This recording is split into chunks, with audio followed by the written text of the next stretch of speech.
Okay, hello everyone. We're here to do the J Launch Lesson virtual speaker series. We have Denise Lipman here. She's a photographer, entrepreneur, and she's here to share her entrepreneurial story with you guys. So we're going to dive right into part one of the questions. It's your journey. So for question number one, we have motivation. So what motivated you from idea to action? First of all, thank you so much for having me, Alyssa, and the Junior Achievement. I really appreciated you bringing me on to this. It's always really nice to have someone a peer and be a part of this entire thing. So really appreciated it. But also to the question, what motivated from idea to action? Basically, there's a lot of different things that occurred here in my journey, but I believe my freshman class we had to take this in my first semester of college. We took this 21st century entrepreneurship class, and I was like required, but I literally fell in love with the thought of being your own boss and like creating something for yourself. And everyone has this like, oh, like I would love to be my own boss, but I literally was just like, oh, like I will make this happen.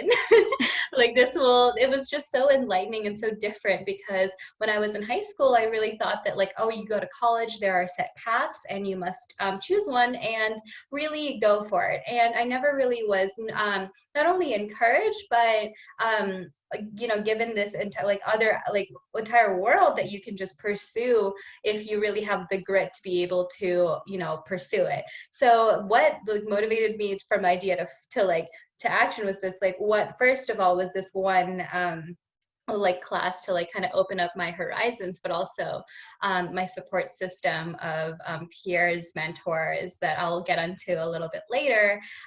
They have also like really motivated me. And then so like one, class, two, support system, and three, my past.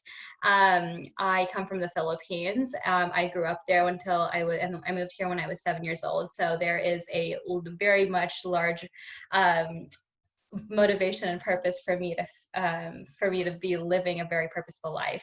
So that is so yeah. Like after that, I was just like, okay, if I can figure this out and put in entrepreneurship, like let's do it. Love it, love it. So I guess we kind of dived into the inspiration here. So who were your mentors and how did they influence your startup? And who is your support network? So um, I'm sure Alyssa can, agree with me on this, that Bruce Monsiagli, one of our teachers, professors at Florida State University, was one of the biggest mentors slash motivators slash mentors. Shout out Bruce Monsiagli, we love you.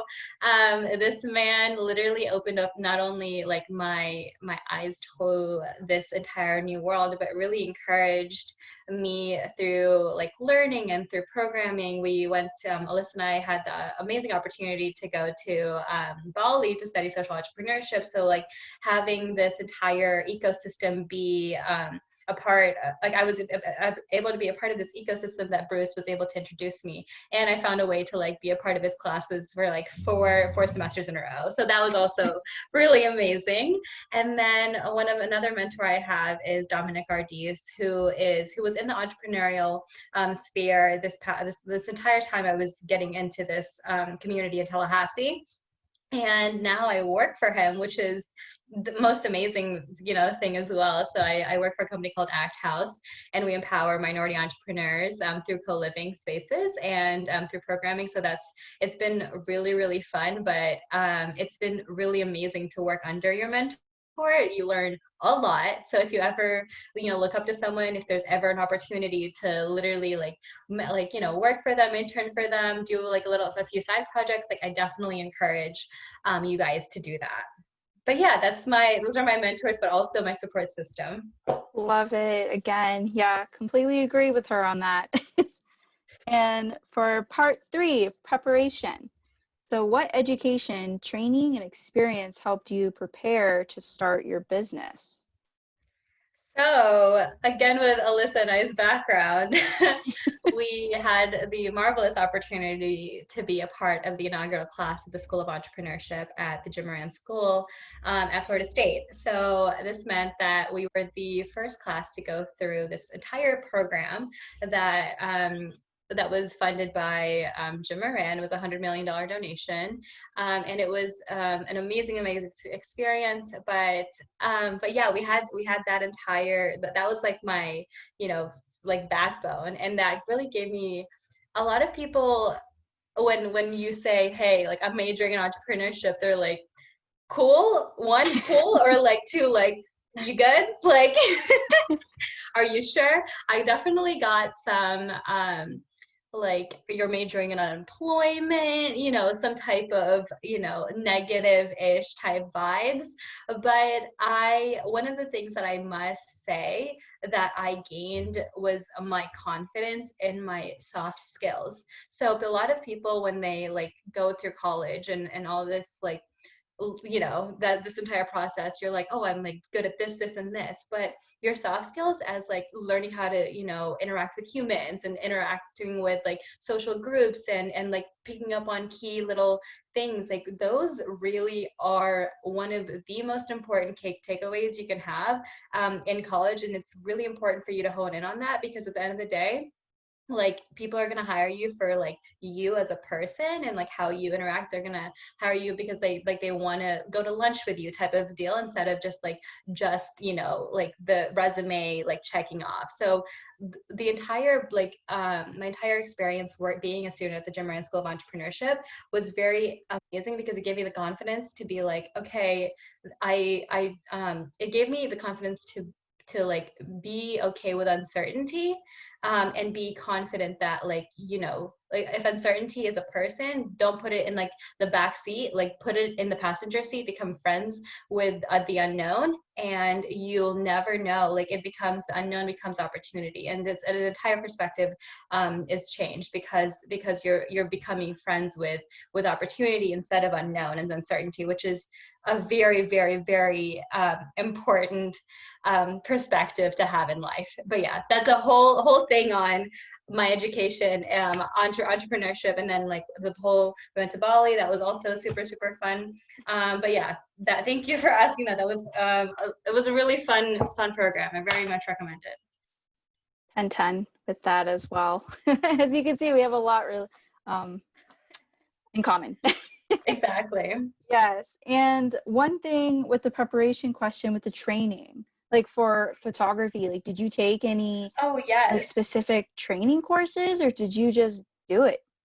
So for the photography and the creative art is also it's super interesting, because you don't need to go to school for photography. I really, really, really don't recommend it, just because, especially when it comes to specific art forms, it's much better to go out there and learn how to do it and figure out like YouTube tutorials. Like there is a wealth of information and educational resources that you can get that are outside of school. Like the traditional school is very, very integral in many, you know, like, you know, situations. But when it comes to creative art, when it comes to film, photography, painting, like literally some of these things, like they're it depends on your situation. But for specifically for photography, I literally just like went out and like did it for fun, and over time I just got good, and then over time like people started paying me, and I was like, oh, I didn't realize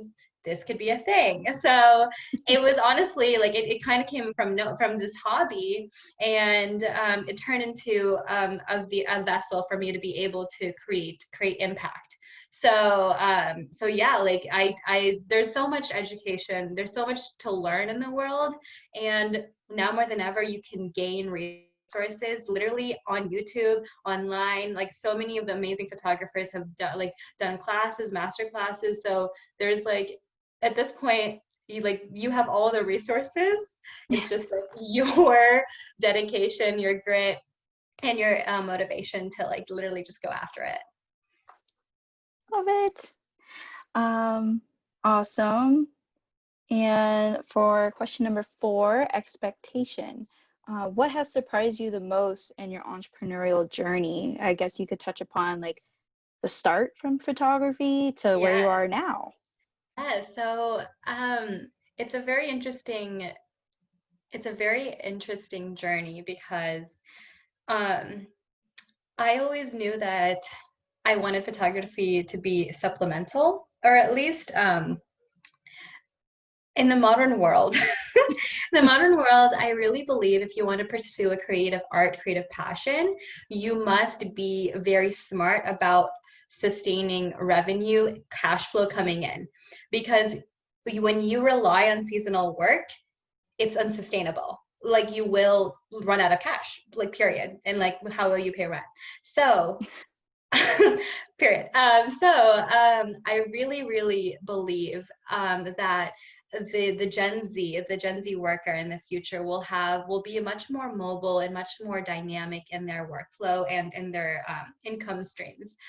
This all goes to say I work for a company called Act House and I work part-time with them and I run Denise Lipman photography on the side.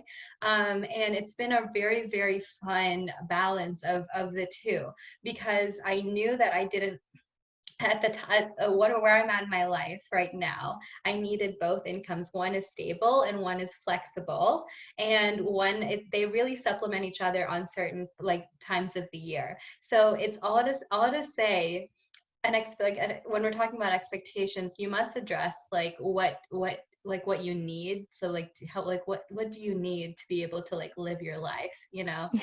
And then figure out how strategically how you can create, you know, like work on your projects on the side, but also you always you need stable income, and sometimes that stable income looks like I worked in a restaurant for 3 years in college at Harry's Seafood Bar and Grill. Like, so I was there, you know, like 3 or 4 times a week. I worked at the College of Law. I interned for a nonprofit. Like all of these experiences, it's so, so important. But this is this all goes back to say um, there's a lot of expectations. It's all very dynamic, and you must really always kind of reflect back on what you need and figuring out, and then strategically place, you know, your jobs accordingly. But that's just my experience. It's not for everyone. People can be very, very happy working for one job with a different, just a different outlook on life, and especially the entrepreneurial journey. It's a little bit more risky, but I know every day that I am doing what I am meant to be doing. And I think that belief and that purpose, I think only a fraction of people can say that. So I'm proud to be able to say that I can do that, but there are, you know, there's a wealth of sacrifices that I'm making. So yeah, Well, it sounds like you're doing a great job with the balance and the dynamic of everything. we're trying. We're So, just trying. As long as yes, we're trying every day. every day, as long as we're trying to get a little bit better every day. Exactly. Um, wow, so I guess you kind of touched upon like the question number 5 for challenges. Like Hmm. what major business challenges have you encountered? How did you overcome them? Yeah. Anything So specific you have? yeah. So basically, there's one that really comes into mind when starting my journey. There's this quote or this saying where you gotta spend money to make money, and I was just like, no, it's okay. Like, you don't really need, you know, whatever. I didn't understand that in its like capacity, until I was spending like $80 worth of money every month to just sustain my websites, whether that be my portfolio, the way I deliver photos, and just like storage. Like I pay an obscene amount of money to just have storage. And so it's like, what am I doing? But what is it? It's these operational expenses that I really started being like, okay, like we need to have a different relationship with like how we spend this money, because it is truly an investment. Like when you really take sometimes when you're spending money, you want it to be like, I want to buy a new camera, or like, I want to buy this like new thing, but it's like, oh no, I need to like take a step back and build and make sure my foundation is very, very strong. And so having a very good work process, workflow, having a good system to like send, galleries through is integral in your entire workflow. So even if it's not the most, glamorous, it is very necessary, and also, and you have to like think about it as an investment, and over time you'll have a different relationship with like operational expenses, because you're gonna have them whether you like it or not. You might as well have a better attitude about it. For sure. Metaphor for many people going through a lot of life right now, then yeah, like just have a better attitude about like what it's enabling you to do. And also further, like, oh, if I'm paying for this application or this app or this thing, like let me just like juice it out for however much I can juice it out for, because I'm already paying like $40-50 on this every month. Like I have to, like, I'm going to use its scheduling app, it's like integrations, like all this fun stuff. So just having that's like a major challenge, like having that relationship with operational expenses that I really I was able to overcome through having a different perspective. Wow. I didn't even think about it that way. Even going through a whole major in our program and everything, operational expenses and storage. Storage. That's no joke. Like 4 TB. It's crazy. Oh my God, that's insane. It's crazy. Yeah. So if anyone wants to jump on photography, can't store all those photos on your computer. No, you can't. No, you should not. You should also be storing them like in 5 different places, as a backup, because that's my biggest fear. So yeah, be careful. Yeah. Someone actually, that's funny you should mention that. Someone asked me for photos that I did like 2.5 years ago, and I had them because I didn't delete them. So yeah, it's just very important to like be very strict in your process and your workflow. For sure. Wow. Still mind blown. Well, that was part one, guys, of her Denise's journey. So now we're going to jump into part two, which is going to be about your business model. So the first one is big idea. Share your big idea. Tell the story of how it developed. All right, so here it is, the big idea. Keep in mind, this is the big idea where I'm at in my life. Be sure to think, plans change, people. Plans change. And but this big idea, I've been able to, like, a lot of the things I've done in my past have always alluded to this, but I didn't understand it to become its like real thing until, the past couple of years. But the big idea for me is to have a company that it's basically a collective of creatives. So visual storytellers, videographers, photographers, filmmakers, and then there's going to be like a separate side that does marketing, advertising. So we would be a boutique consulting firm that you could hire if you're a social enterprise, if you're a nonprofit, if you're literally creating a product or a good or service that, that actually creates impact positively onto the world. Then we work with you to either market your product, do any type of campaigns. So that is the big idea. So to basically be a facilitator to empower these organizations' voices towards not only the market but towards the world, because now we are in a drastically visual economy, and these images, these videos are so integral in how we like live our lives. So we have like these, like we need cameras, we need content based around people that are actually doing really great work. So that is the big idea. And how I got to that, well, like that's a whole different, like I can go on for like my entire life story, but it's just really interesting because how I got to that, like it's like my past, my education, education, my commitment towards, you know, living a purposeful life. Like there's a lot that goes into it. But at the moment, that is which I always knew I wanted to create impact and create change and like touch someone's life. And I didn't know, like that's like the big goal, and I didn't understand the vessel in which I was going to get there. I thought when I was younger I'd be a nurse, or I would do marketing, but now I'm like, oh, I'm doing photography and I'm like good at marketing, that like I can bridge the two and like have this vessel be the way that I amplify voices. So that's how I am doing it right now, and hopefully in the future I will continue to be doing that and much more. Well, I love that idea, and I love how, you know, we're all not meant to do just one thing for the rest of our life. No, So it's no, fantastic that not you at found. all.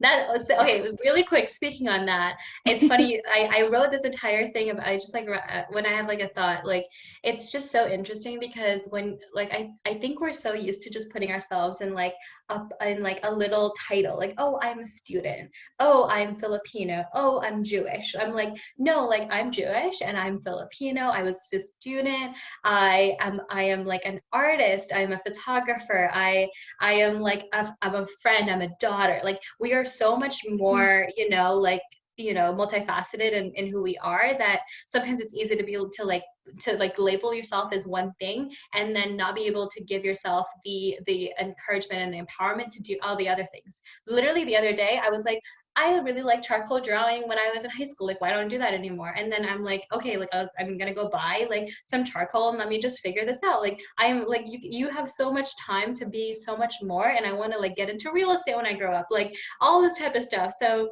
like just where I'm at in my life, like you can be so many things in life, and it's like just the process of like one step at a time and like figuring out what works and what doesn't. So like you have all of like you have the time to be able to really figure it out. Like there's no like it's all we're all trying to figure it out. We're all trying to Yes, figure it 100%. Yeah, everybody. You think when you graduate high school, you graduate college, you have everything figured out. We're still Yeah, figuring it out, and it's we're still totally figuring it okay. out. We're like, what? I'm entering Yes, college. definitely all okay. Glad that you shared that, Denise. And for question number 2, we have value propositions. So talk about why your product or service, explain why it fills a need. Yes, so why does it fill a need? What is your Why does value it proposition? My value proposition is basically I'm empowering organizations by creating content, but also visual storytelling through to market them into the world, but also just create, you know, and encourage and facilitate in their storytelling. But and then you said the second question was, what need does it fill? So Yes. very, very big need for organizations that are actually creating impact. They usually have smaller budgets, especially when you're dealing with organizations that are working abroad. They have and like smaller businesses. So there is like a need, a very large need for them to be on, you know, like to be spending advertising dollars, to be like marketing towards their target consumer. There's a massive need. And also because of where, you know, there's there's a lot of going on in the world, period. And we must be very, very conscious of how our money impacts decision making. And if I can create visuals and I can facilitate in the marketing and advertising of certain organizations that are doing good, not only for the world but for its people and for the planet, then I will be doing that. So yes, I really think that there is a massive a need for organizations that are creating social impact to be like amplified. And I hope that I will like through the work that I'm doing, I will be able to do that. Love it. And for question number 3, which is customers, describe the target market for your product or service, explain why it fills a need. Kind of already touched upon that. Social Mhm. impact driven is your Yes. customers, I would. Yes. So my customers are definitely organizations and nonprofits, non-government organizations that are creating impact that need storytellers to facilitate. But also like that's like my big one. And then I do a lot of like just on my photography game. I do a lot of portraits of grads and everything as well. So capturing those moments, those special moments, especially in Tallahassee. Well, everyone listen up if you're graduating from college. Yes, or if Denise you is see here your for you. photos, Yeah. Denise Lipman Photography, DeniseLipman.com. So you gotta plug it in there somewhere. Yes. And I'll make sure to plug it in as well. Thank you. You're welcome. For question number 4, sales and marketing. Explain how you market your product or service. Righty. So I market through basically, oh gosh, it's two parts. First, good old word of mouth, it's so important. People are like, oh, it's like the biggest, referral. No, it is. Like it is. I would say I've gained over 50% of my clients. Almost I would say 70% of my clients are through word of mouth, or through referrals, or through even I've become friends with photographers, and if they are too booked, they send them to me, which I love, and I do the same. So we're all just out here just trying to make it. But so yeah, word of mouth is mostly how I do it, and then two, through social media, through Instagram. But that I do have to say something about word of mouth. It is because it's so impactful. That's why every client you have to treat with the utmost respect, and you have to like treat it as if they're going to like review you or like rate you on somewhere. So even if you have like I had a horrible client recently. I treated it with as much poise and formality and just human. I'm just like we're out here just trying to do our best. But yeah, we ended up like I ended up having like the photos turned out beautiful, and his family really liked them, and I was able to learn a lot about it. So learn a lot from it. So that was also a very big learning experience.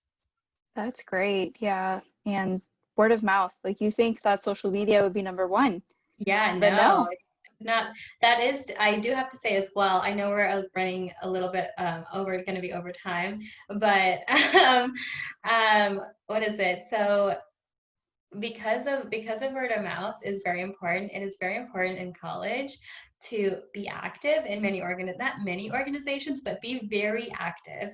I knew going into Florida State University when I was 18 that because I was a Tallahassee local, it's very easy to go to college and just be with your high school gang. It's high school part Mm-hmm. 2, and it is easy. But I was like, you know what? My parents are not spending an obscene amount of money I did not work so hard in high school to get all these scholarships to just go to college and be with the same people, and I needed to push myself out there to, like take out as much as I could from this network. And I'm telling you, you really get out what you put in, because I literally joined like 5 clubs like my freshman fall. Because I was like trying to figure out my group of people, and I was like I didn't feel I didn't have the right fit, and I was like trying and trying and trying and trying, and I felt a little bit like myself in a bunch of different ones. Like I just didn't feel like the right fit, but I kept trying, and eventually my second semester in college, I joined this amazing organization by the name of Alpha Kappa Psi, which is a business organization, and it's co-ed, and everyone there was just like so welcoming of me, and really was super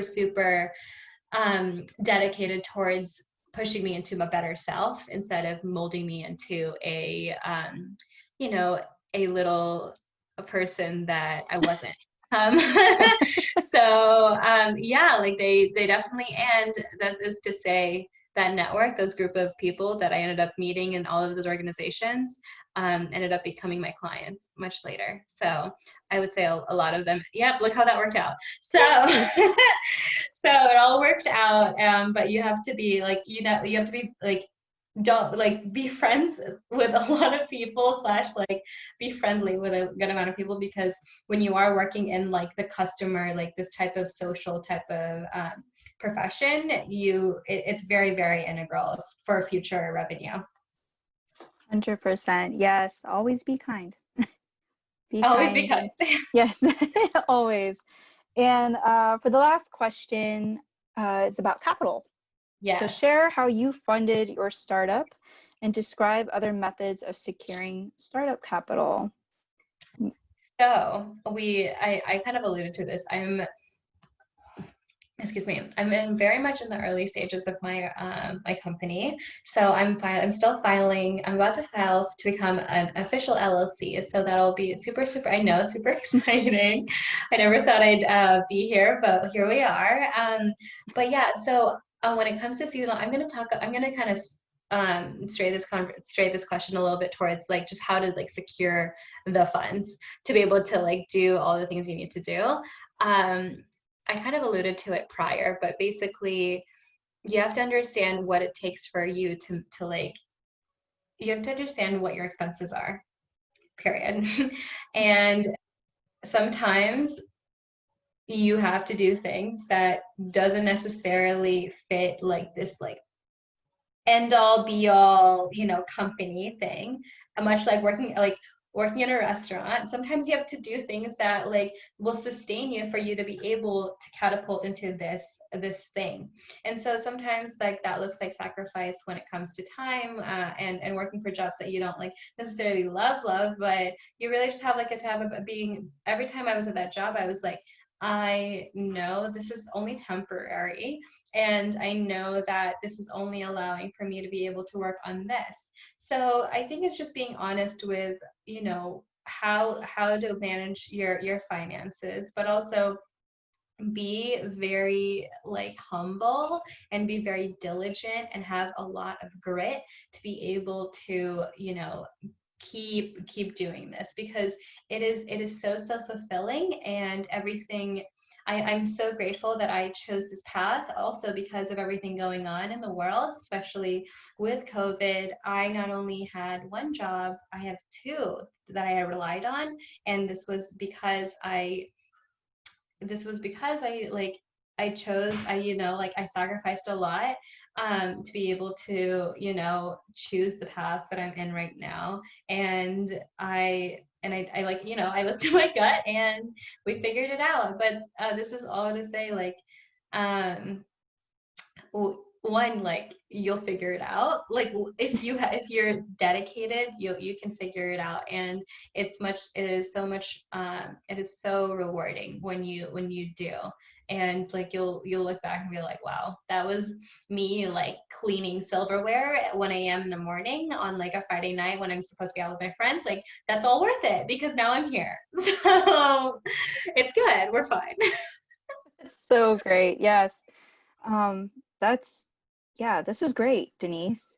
Did you have any final advice for these students today, and tell us where we can find you, your social Yes. media names, your Oh yeah, website, all I that got. stuff. Thank you, thank you. I'm sure Alyssa will link my contact below, but my website is deniselipman.com, DeniseLipman.com. If you want to check out my work, my Instagram is @DeniseClicks.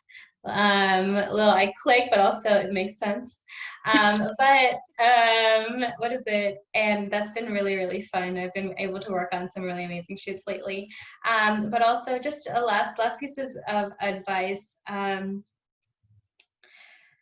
would say okay, so if I had to talk to myself, my 18-year-old self going into college and being like, oh, let's see, like, what am I gonna be when I grow up? Like, one, you can be so many things and more. You don't have to choose one.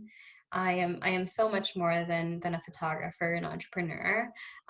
So one, you can choose to be, whatever. And then two, um, you have time. Like there is time to figure it out, but just have a positive outlook on life and believe in yourself, because there are going to be situations when people doubt you, and the more you do a lot of self-reflection, understand like what you need to do better and how you need to be doing it, then a lot of decisions become better. And the more you have confidence within yourself, the more the the more clarity you'll have in certain opportunities, and you navigate life a little bit differently, whether you're held with your head held up high. Like, not life is just like come like when things come at me, I'm like, I got it. Like and prior, I'm telling you, prior, like, and this type of attitude is so reflective and how you just navigate everyday decisions, but also your personal life, your professional life. I've just gotten so much better at photography, because I'm like,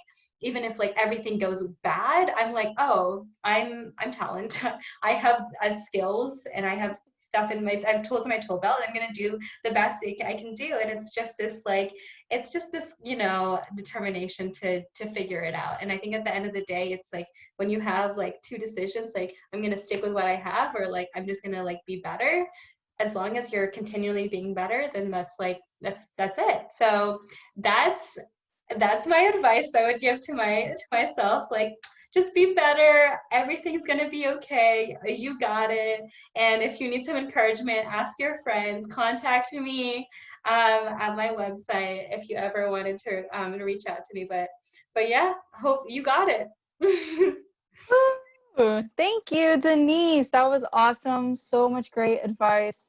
And I hope everyone learns and from Denise's experience and just embrace who you are. That's what I got today. Oh yeah, we got it.